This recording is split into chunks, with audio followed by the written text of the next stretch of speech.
Have you ever sat in that heavy silence at a family dinner? Here on Human Stories, we retell those moments, honest, everyday, sometimes controversial. Every story is a mirror. Subscribe, join the conversation, and maybe find a little healing. I was at my desk when the desert light tilted across the mesa and onto the framed map of Sun Mesa collection. Red pins glowed across New Mexico, each one a piece of a life I built with calloused hands and coffee that never cooled. My phone buzzed. Unknown number. I answered. Ms. Westbrook. A woman's voice, careful and breathless. This is Mara, the stylist for Tessa's wedding. I'm calling because... She paused. Your name has been removed from the guest list. I looked at the map because it would not flinch. Removed by whom? The groom, Mr. Cole, she said. He also asked us to keep the $60,000 deposit under the planning account to avoid disruptions.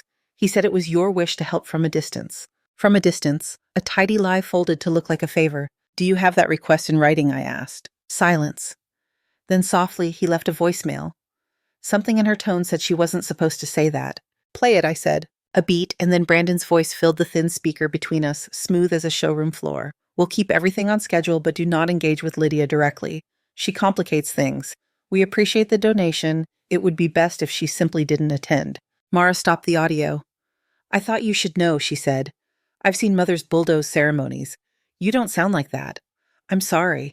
Thank you, I said. You've done your part. When we ended the call, the office returned to its old sounds, the shiver of the AC, a finch whirring the eave. Beyond the lot, dust lifted from a service truck in a long, quiet veil. The land kept its own counsel. In the silence, my breathing found rhythm. I dialed Diego Ruiz, our operations director. He picked up on the first ring. Jifa, hold authorizations, I said. Nothing advances without my verbal. For anything that touches Santa Fe Hall this weekend? Yes, I said. No memos, no explanations. Understood. I called Alicia Chen next. She could smell a loophole like rain. Send me the stack, she said. I'll mark exposure. You breathe. I am breathing, I said. Then breathe deeper. Her smile carried through the line. And keep notes. I pulled a leather notebook from the drawer. The cover carried a pale smear of red dust that never quite let go. I wrote the date in one line beneath it. Then I capped the pen and let the page dry. There was a picture on my desk of Tessa at 8 holding a papier-mâché sun for a school parade. She had the same look than she wore now in engagement photos, chin-lifted eyes measuring a horizon. I traced the frame's edge. My hand did not shake. The ache I felt wasn't the flare of anger. It was a colder instrument, the kind that cuts clean. My assistant knocked and cracked the door. Courier dropped from Arroyo Glasshouse, she said, setting a slim box by the blotter. Inside beneath tissue lay a place card with my name misprinted in neat serif L. Westfield. Noted, I said, and slid the card back into its sleeve. The screen lit with a new message. Unknown number again. Audio file attached. Subject line, you didn't get this from me. I tapped play. Brandon's voice lower this time, as if leaning into someone else's silence. We'll keep her off the floor. If she calls, redirect. If she shows up, security will handle it. She's generous, but she's... He found a careful insult. Unpredictable. I forwarded the file to Alicia. A minute later, she replied with a single check mark. We did not need to narrate what we both understood. The afternoon pushed forward. Shadows shortened, then lengthened across the lot. A housekeeper in Sun Mesa green crossed with a tote of folded linens. On the credenza sat a ceramic dish of river stones, guests sometimes pocketed from Taos Ridge, smooth and sun-warm. I chose one and rolled it between forefinger and thumb until my hand remembered another life, a winter when I kept the books for a truck by day and studied contract law by the glow of the dashboard at night. That woman had walked into a lodge nobody wanted and signed for it anyway. The phone vibrated. Diego again. Everything's on standby, he said. Vendors are calm, we're just quiet. Good, I said. Quiet is the shape we know. When we hung up, I crossed to the map and moved one red pin a quarter inch to the left. No one else would notice the correction. I would. The land beyond the glass shifted from brass to amber. A wind pressed a skin of dust against the lower pane. I could have wiped it away. I left it. I closed the blinds halfway enough to cool the room, and not so much that it felt like hiding. A fresh legal pad waited on the table. I sat, drew a small square in the upper corner, filled it in until the paper took the ink, and then wrote 2 words I could live with. 2 words, and the date. I slipped the notebook back into the drawer and turned the key. My reflection floated in the window, faint and practical. A woman in a white shirt sleeves, rolled hair pinned out of her eyes. I straightened the vendor folders by a quarter inch the way my hands do when the room needs squaring and reached for my coat. The front door exhaled cooled air into the late light when I stepped outside. Dust lifted at my ankles as I crossed the lot. I locked the car, then unlocked it because habit checks. When the engine turned, the dash clock blinked the hour. I backed out, turned onto the road through sage and chamisa, and let the tires find their hum. The mesa held steady on my right, a long, patient back under a sky that did not hurry for anyone. The road curled along the acequia and into town where the cottonwoods threw a late light over the stuccoed ridge of Old Plaza. By the time I parked behind the restaurant, the sun had dropped enough to lacquer the adobe walls a deeper gold.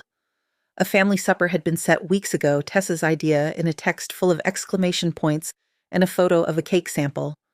I walked in through the side door and asked the hostess for the Westbrook party. Westfield, she said, reading from the stand. Close enough, I said. They'd taken the corner room, the one with the brick floor and a window that made the whole mesa look framed. Tessa stood to hug me, carrying the heat of her seat in her dress. Brandon rose a beat later, smile polished. Vivian, in pearl studs and a pale jacket, didn't rise at all. She lifted 2 fingers in a motion that could pass for welcome from a distance. Place cards rested at each setting. Mine read L. Westfield in tidy serif. I slid it under the charger. Looks like my invitation made it to print. Tessa winced. They mixed up a few of them. I told them to fix it. It happens, I said, and took the seat. The waiter poured water. Chilled glasses sweated onto linen. There were menus and then there weren't. Vivian had arranged for a set course, she said, because elegance handles decisions beforehand. Pozole and white bowls came first, steam rising. Someone laughed at something Brandon said about the ring insurance rider. A string of small talk stitched the table into a single polite cloth. Mom, Tessa said as the second course arrived, the rehearsal will be at Santa Fe Hall. We moved the florals from the terrace to the skylight. It's all coming together. I'm glad you're happy, I said. Vivian dabbed the corner of her mouth with a napkin. We're keeping it intimate, she said. Just the necessary people in the photos. Keeps edges clean. Edges do better when they're real, I said, spooning broth. Brandon chuckled lightly as if we'd already agreed. We appreciate your generosity, Lydia, he said. You've done more than enough. We just want you to relax. Enjoy Santa Fe from the comfort of distance, I said. He widened his smile. From a place without stress. Tessa's hand found the stem of her glass and held it as if it might steady the room. I don't want any stress, she said. I want a beautiful day. The brick floor kept its cool. Forks chimed, then quieted. In the pause, a guitarist in the main room tested a run of notes that never reached a song. Vivian set her napkin down like a verdict. In Dallas, when I was young, I attended a wedding that should have sparkled, she said, voice moving as if it had rehearsed. The bride's aunt wore a dress that screamed over the ceremony. People talked about the aunt for years, not the vows. There are women who cannot help themselves. She lifted her water eyes on me over the rim. I promised myself that would never be my family. There are promises that make cages, I said. I didn't raise my voice. Brandon leaned in, elbows off the table, hands folded as if we were in his office already. No one is caging anyone, he said. We have a vision. We're executing it. You've done your part. Tessa's eyes flicked between our faces, looking for a place to land. She did not find one. She took a breath, smiled with effort, and asked me about the chiles at Taos Ridge this season, whether the new chef roasted them longer. I told her he did. We carried the meal to coffee. When goodbyes began, I kissed Tessa's cheek. Her skin smelled like citrus and powder. Come by tomorrow, she said, just to see the dress. No crowd. I'll be in the area, I said. She squeezed my hand and I felt the old, small-boned child inside the woman. She was quick and warm and full of plans. Brandon held the door for Vivian and Tessa, and then for me, which looked like manners and felt like a measurement. Outside, the night had cooled enough for the stars to insist on themselves. I walked to my truck with the misprinted card in my pocket. Brandon's office sat on the second floor of a glass and cedar cube, on the edge of the rail yard, all clean lines and conflict-averse art. His assistant offered sparkling water I did not want.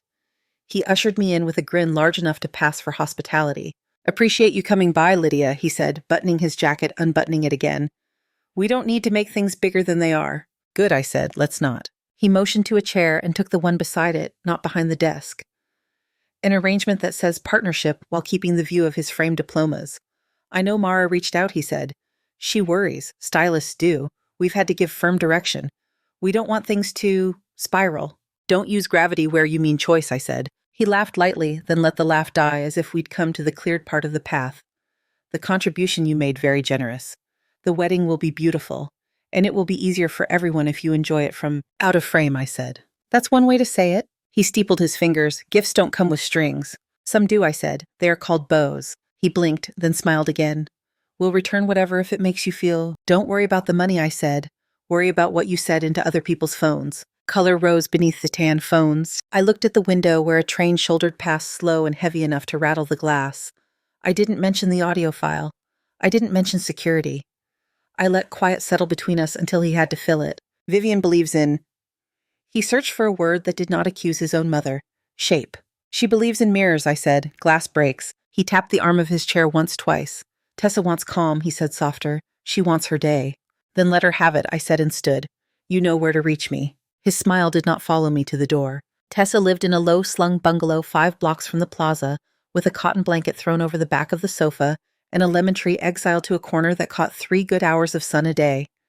She had left the door unlatched the way she always had. I let myself in and found her standing by the dress bag, fingers at the zipper like a diver at the lip of a pool. I wanted to show you, she said. You don't need to, I said. I know you'll be luminous. She smiled without teeth. I want to. We drew the fabric free in a river-white hush. I held the hanger while she stepped back looking at her own life-made cloth. The bodice had a hand-stitched net that would make nerves look like light. It would fit her collarbone the way music fits a room. Do you like it? She asked. I do, I said and meant it. She turned away to hide the relief. When she faced me again, color had returned to her face. Mom, she said, I need quiet. I need no ripples. I've made none, I said. She nodded too quickly, as people do when they've taken on a script and are performing it for the first time. Brandon's just trying to make it smooth, she said. He doesn't mean to. Cut me out, I said. He doesn't mean to cut me out. Her mouth closed. She looked down at her hands, then at the dress, then at me. I don't want to pick a fight. You don't have to, I said. The lemon tree leaves ticked against the window in a small private wind. She took my hand and pressed it to her cheek, eyes closed for a breath, then 2. I wish you and Vivian liked each other, she said. We are not built from the same material, I said. She tried to laugh and failed, the sound collapsing under its own weight. We put the dress back into its cloud.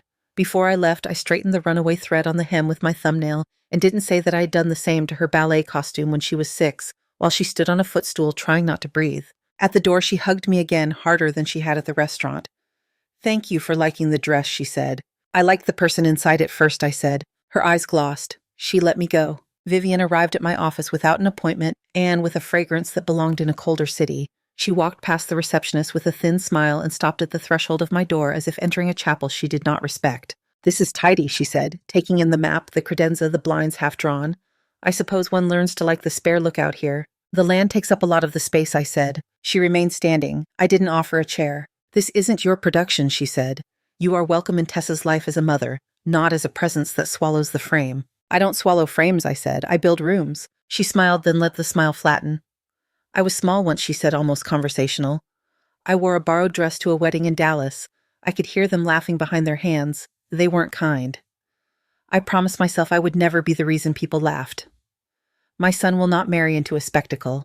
Then perhaps he shouldn't marry a woman who loves a mother who built a life from nothing, I said. Her lip twitched. You're proud of your facilities. Everyone is proud of something.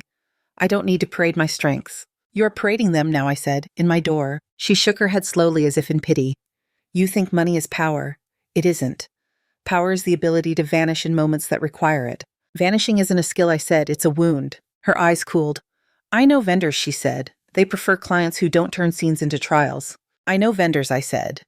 They prefer contracts that mean what they say. We looked at each other the way 2 women do when there is no common aisle down which to walk. A finch worried the eave. The air conditioner breathed. She was the first to move. She reached into her handbag, drew out a folded seating chart, and placed it on my desk as if laying down a card that would end a game. Row 2, she said, a better view than most get. I'll sit where my daughter wants me, I said. Then convince her, she said, and left the chart where it lay. The door clicked shut behind her. Dust drifted in the rectangle of light on the floor and turned like slow snow. I picked up the paper, read the neat grid of names and tables, and set it under a paperweight with a river stone no one had pocketed. My phone buzzed. A message from Alicia, a thumbs-up emoji, then a short line received, and a list of document numbers I filed in my head as easily as other people file birthdays. Another message followed plain text. I'm nearby if you need a walk. I typed back later and put the screen face down. The blinds cut the room into even bands. The air held a scent like rain without a cloud in sight. I stood at the window until my reflection blurred into the glass and the mesa beyond reclaimed the frame. When I turned away, the seating chart was still under the stone, the misprinted card still in my pocket, and the day had narrowed to a clean line I could step across without speaking. By noon the next day, the sky had the hard blue of enamel, and the air smelled faintly of creosote. I walked the service corridor behind Santa Fe Hall, with Diego, our steps ticking across the concrete like a metronome. The back of a resort shows more truth than any lobby mop sinks. Freight doors, taped lists that say where things go and who refuse to let them wander. Diego flipped through a clipboard. Band's here early, he said. They're asking where to stage amps. Show them the loading bay, I said. They can wait under shade. He nodded, thumbed a text, and pushed open a door to the main hall. The skylight threw a high, clean light that made the polished floor look like water caught in glass. A man in black was laying cable in loops as neat as cursive. At the far end, an arch of desert blooms stood half-built stems, drinking from hidden vials, the whole thing smelling like morning. The florist looked up. We'll need the final placement sign-off, she said. Hold there, I said. It's beautiful. She returned to coaxing a stubborn stem into place, and I watched her hands small, steady, tender, as if she were convincing a shy animal to stay. In the kitchen, the stainless sang with small noises. Trays waited empty on rolling racks. We're on tasting portions until final green, the F&B lead said, reading my face. He was younger than he looked from far away, and his apron was clean as a flag. That's right, I said. He chewed his lip like a man who wanted to repeat a rumor and decided to keep it to himself. Yes, ma'am, he said instead. On the mezzanine, I stood with Diego and glanced at the ballroom like a map. Staff moved in practiced triangles. Phones lit palms, dimmed lit again. From a side door, the event stylist Mara slipped in with a binder held to her ribs, as if it might keep her honest. When she saw me, she raised her chin a fraction. No wave, no words.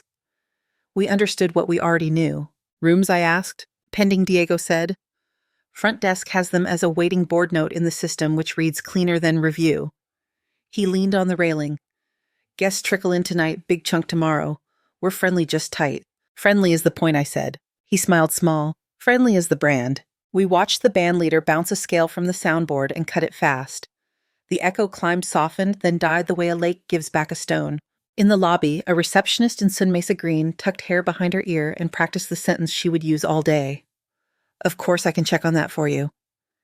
She had written it on a post-it and stuck it to the screen's edge where only she could see. I crossed the courtyard to my office suite. The door gave its soft push of cooled air. Alicia was at the conference table with a stack of contracts thinned to the pages that mattered. She tapped a paragraph twice with a capped pen as if urging it to confess. Good paper, she said without looking up, fortified. Smart you. I prefer smart us, I said. She slid the top page across. The catering agreement adopts our operating manual by reference, she said. Clear as a bell, no service without a live authorization code. Diego has the code, I said. Diego has the code, she said back, as if testing the weight of that sentence on a scale. Hotel block is contingent on the event's schedule of record. If the record says pending from Bayekim's front desk isn't wrong. She set her glasses down and leaned back until the chair sighed. You okay? Yes, I said. Her mouth pulled left. You look like you're holding a full tray with one hand. It isn't heavy, I said. It's balanced. She nodded as if we had placed a truth on the table between us and didn't need to point at it. I'll be around, she said, gathering papers. Text if you want me. Don't text if you don't. When she left the room, kept the smell of paper and citrus cleaner. I stood a second in that small quiet and then went back to the hall. By late afternoon rehearsal, people drifted in, bridesmaids bright as hard candy. A best man in boots that hadn't met polish, a ring-bearer who dragged his heels just enough to scuff the line of dust the wind had kindly failed to deposit. Tessa came through the side door in a pale dress, and for a breath the staff looked like people who'd wandered into a painting. She spotted me on the mezzanine and gave the smallest nod. Not a secret, not a plea, just acknowledgement clean as a yes. Vivian arrived with a folder under her arm and a mouth that already had a shape for disappointment. Brandon trailed her by a half step, the rhythm of someone who wants to look like the one in front is not leading. He made a point to greet the drummer with both hands as if old friends were born that way. Sound check in 10, the band leader called to no one in particular. Let's get those chairs aligned. Vivian told a staffer who had aligned them twice. They drift. She laid the folder on a table and fanned the seating chart out as if it needed to breathe. Mrs. Cole, the coordinator, said gently, We're running the run-through first. Seating later. Seating is never later, Vivian said, and smiled with all her teeth. Tessa took her place at the head of the aisle because someone told her to, and then never moved because no one told her not to. The officiant, a friend from grad school with kind eyebrows, arrived with a leather notebook already open to a blank page. Mike, the band leader, asked, tapping a stand. We're dark until operations lights us. He looked up at the mezzanine where Diego leaned into the rail with a tablet in his hand and a face like the sky, plenty of room, no storm declared. The leader nodded to say he had read the weather. In a side room converted to a staging area, I found the F&B lead lining ramekins on a tray. Amuse-bouches, he said, though nobody had required that French of him. A little green chile crema, a tiny square of blue cornbread. We can pass them cold. Pass them, I said. He looked relieved as if hunger were a guest we'd agreed to stop insulting. In the hall, the rehearsal ticked forward without sound. The planner mouthed cues. Tessa and Brandon walked halfway down the aisle and stopped because stopping was part of it. The officiant held his notebook as if it might speak on its own. People smiled because they thought that would help. It did. Vivian positioned herself where all sight lines crossed. She changed her necklace to a shorter one from a velvet pouch and watched the room accept that decision as if it had asked for a vote and received one. When it was time to run the rehearsal dinner, a cluster of guests followed a staff member toward the terrace. The evening cooled the flagstones by a degree you could only measure with the backs of your hands. The tables glowed under strings of lights that hadn't yet decided whether they belonged to the sun or the dark. The servers passed the small bites. Laughter rose and abated. People performed ease. A cousin poured from a bottle he'd brought because family makes its own rules. Somewhere a toddler decided the only word worth saying was no and made a bell of it. My phone buzzed against my palm. A message number I didn't have saved. Stop being dramatic. Money stays. You don't. We'll talk when you calm down. I read it twice not because the words demanded it, but because the audacity did. I slid the phone into my pocket and watched a server lean to whisper something kind to the nervous ring bearer, who let his shoulders drop by a notch and took a bite he'd already decided he wouldn't like and liked anyway. At the edge of the terrace, Brandon took a long look at the buffet that wasn't a buffet and turned to the coordinator. "Where's the carving station?" he asked. "We're on the tasting plan tonight," she said, "per schedule." He smiled in a way that showed his gums. "Schedules bend," he said. "Sometimes," she said. Tonight they read the clock. He looked past her to the kitchen doors, as if a roast might push itself through. When it didn't, his phone came out. He typed hard. Across the room, Vivian spread a cloth napkin on her lap, with the gentle violence of a person smoothing out a memory. Tessa found me near a potted juniper and came to stand beside me, arms bare in the cooling air. "The crema is perfect," she said. "It tastes like the first autumn here." "I'm glad," I said. She didn't ask about the text. I didn't offer it. We watched her friends hold their glass stems like anchors and talk with their hands because talk without hands never survives New Mexico. "Mara told me you were kind to her," Tessa said after a minute. "She told the truth when she didn't have to," I said. Tessa looked down at the lights reflected in her glass, as if they were shy stars that liked the bottom better than the sky. "I want the day to be soft," she said. "It will have edges," I said. "Soft things do." She nodded. A server approached with a tray and Tessa took a second square of cornbread, then laughed at herself for taking it and took it anyway. From the far side of the terrace came a voice as thin as spun sugar and twice as sticky. "We need the front row marked," Vivian said. "Now." The coordinator murmured something that sounded like a reason. Vivian didn't hear it. She began placing tent cards on empty chairs, as if empty chairs were the problem. People notice in layers. The first layer noticed that there was no music, only the echo of an earlier scale. The second noticed that the bar poured slower than bars pour in stories. The third noticed that staff smiled without rushing, because rushing is a confession. Brandon approached me with his phone still in his hand, and a look he probably gave to men who owed him and didn't. "We need more," he said, without hello. "This is thin." "There's plenty to taste," I said. "We agreed on a spread," he said. "You agreed on a schedule," I said. He tucked a smile over his teeth. "You're really going to make this difficult in front of everyone." "I don't make anything," I said. "I sign what exists." He looked at the glass in my hand as if it might explain me, found no help there, and stepped back into his crowd. He put an arm around Tessa. Her shoulders rose, then lowered with obedience more than ease. Vivian announced something about florals. The friends laughed too hard at a story to fill a quiet none of them wanted to name. When the plates cleared, people drifted toward the hall again for one more silent run. Under the skylight, without microphones, the officiant raised his hands, and everyone fell into the shape he drew. Tessa and Brandon stood facing each other while the room breathed around them. The arch looked finished now, though the florist was still pinning in a last sprig that would let the whole curve pretend it hadn't noticed our staring. I watched from the mezzanine. Diego beside me balanced the tablet, on one palm stylus in the other.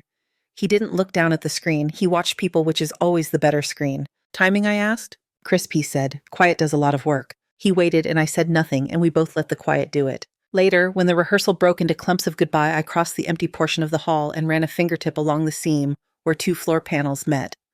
The way you touch a scar that healed without telling anyone you were hurt. A housekeeper glided through with a broom and the patience of a lake.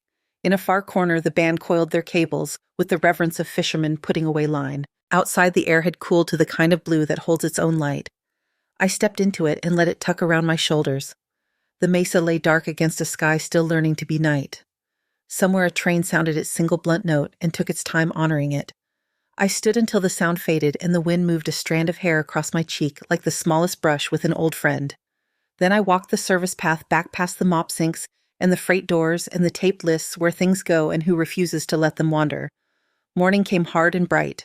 The resort's drive climbed through sage and into a sun that gave no shade by kindness. Cars nosed up the hill, doors opened, and people stepped out with garment bags, then paused as if the day itself had skipped a line. No bellhop stood at the curb. Suitcases made a small city by the glass. Inside the lobby clocked its cool without a single front desk check-in completed. A receptionist kept her voice steady. "Of course, I can check on that for you," and typed the words she already knew the system would return pending.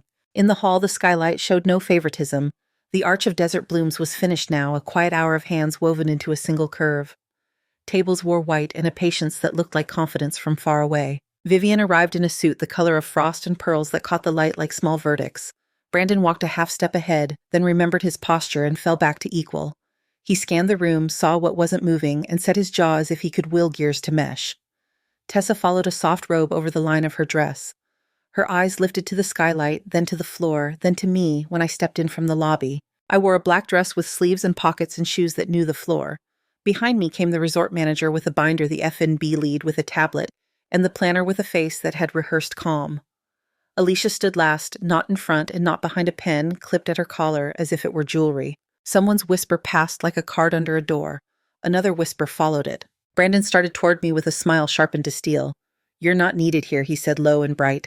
"Security can escort you to a—" "Stop," Tessa said. One word not thrown, not begged. It hung there without allies and did not fall. Vivian turned to the resort manager. "Where is the staff?" she asked. "Where is the food?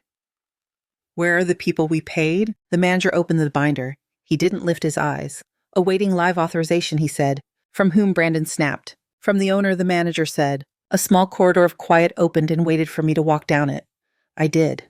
"Good morning," I said to the room that had decided to listen. "We are at schedule. We are not at go. That requires a single word from a single person. Me." A murmur rose and broke. Vivian laughed short and disbelieving. "You own a piece of something somewhere," she said. "That's not the same as owning this moment." Alicia slid a page free and placed it on the nearest table, palm down, then lifted her hand so the paper could breathe. "Sun Mesa Collection holds title to Santa Fe Hall," she said, even almost bored. 51% of Arroyo and Daughters Catering via operating agreement and a shareholder veto under Section 5.2 at Skytrail Lodging Group. 38% tied directly to event blocks noted pending in system. The F&B lead didn't speak. He just showed his tablet to the nearest guest, where a screen displayed a simple line service requires live code. Brandon took a step, then another, as if distance could correct math. "You can't." "You already did," I said. "You asked vendors to remove me and keep my name on a payment line. You did it with your voice into their phones. We can all live with what we have done." He opened his mouth again. He closed it when Alicia set a second page beside the first. "Here are terms," I said. I did not raise my voice. The skylight did that for me. They are brief. Vivian's pearls stilled. "One," I said, "an apology, not for optics, for conduct, spoken here so it cannot be edited later." Brandon scoffed. "You want a performance." "I want a sentence that it belongs to you," I said. "Two," I said. Tessa speaks for herself. Here. Where voices carry, not in a corner where they don't. Tessa's fingers tightened on the sash of her robe. She didn't look away. "Three," I said. A post-nuptial agreement signed before the ceremony begins. It protects what she built and what I built from being relabeled as anyone else's. Counsel is present. Alicia lifted a thin leather folder and set it on the table like a meal that would not spoil. "Four," I said. $100,000 to the Sun Mesa Fellowship. Wire. Confirmed at this desk before the aisle opens. It funds our staff's training in the neighboring Pueblo's hospitality program. You valued polish. Pay toward it. Vivian's color moved a notch toward paper. "This is extortion," she said.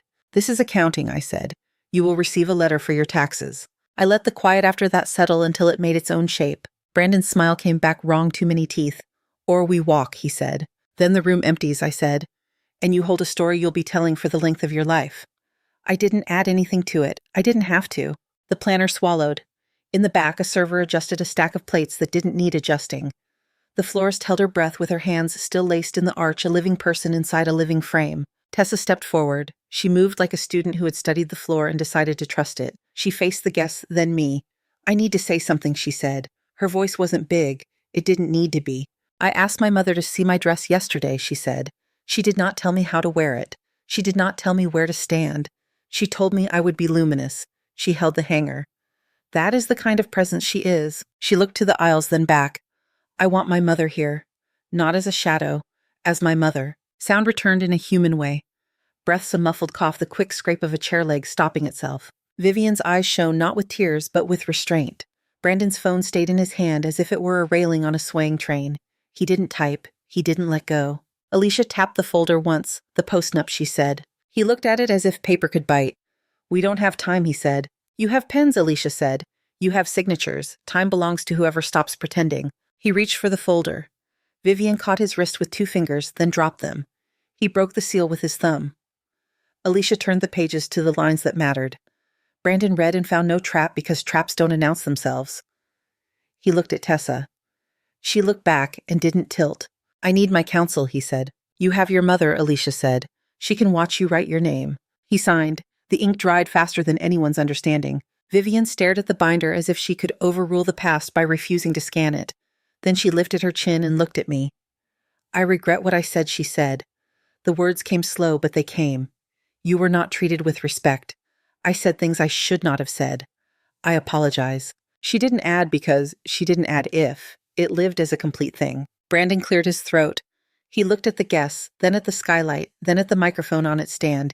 He didn't move toward it. He spoke where he stood. I am sorry, he said, for the way I handled this, for what I asked of vendors, for he lost the rest and found enough. I am sorry.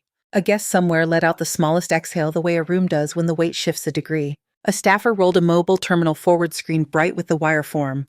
The resort manager turned it toward Brandon. He entered numbers with the care of a surgeon and hit send. A beat. The screen confirmed receipt. The F&B lead's tablet pinged a green he hadn't yet let himself want. Alicia clipped the signed POSTNUP into a file and slid a copy to Tessa. Tessa folded it once, not because it needed folding, but because her hands needed something to do. Seating. Vivian said a last reflex. Row 1 left. She took a card, wrote Lydia, and set it on the chair nearest the aisle as if she were placing a stone where a river had once overreached and now understood the bank. The sky didn't change color. The room did.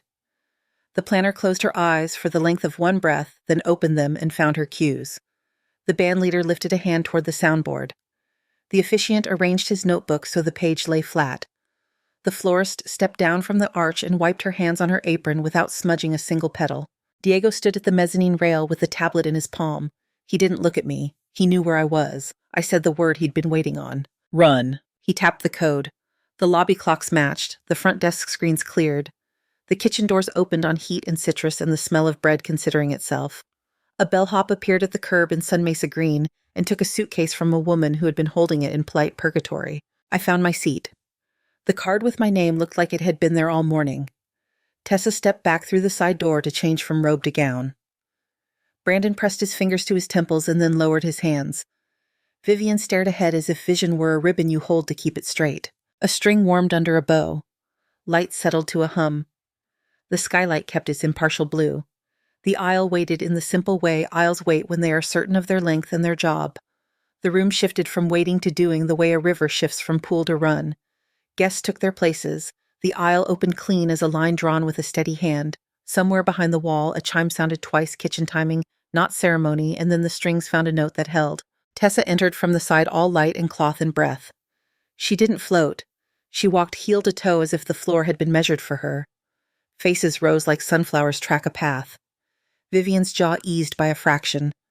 Brandon stood with both hands at his sides, then remembered and offered one to the officiant to show he had hands that could be still. I could see the stitchwork at Tessa's neckline from my chair. It caught the skylight and made a small weather of its own. When she reached the front, she turned to the officiant with the look of someone who understands the difference between quiet and silence and chooses the first. The service began without grandeur. Words were said because they had to be said to make room for the ones that followed. When the vows came, the officiant stepped back half a pace and let them speak in the air they were borrowing. Tessa's voice held. Brandon's met it. Rings were offered and taken. The arch listened and did not move. I didn't cry. It would have been easy the way a door is easy to open when the hinges are good. I watched the tendons in Tessa's wrist flex as she slid the band and thought of her at A5 carrying a paper cup of water across a yard and arriving with half of it still there because she had decided that arrival was the trick. Applause came like rain on warm stone soft, then more of it, then done.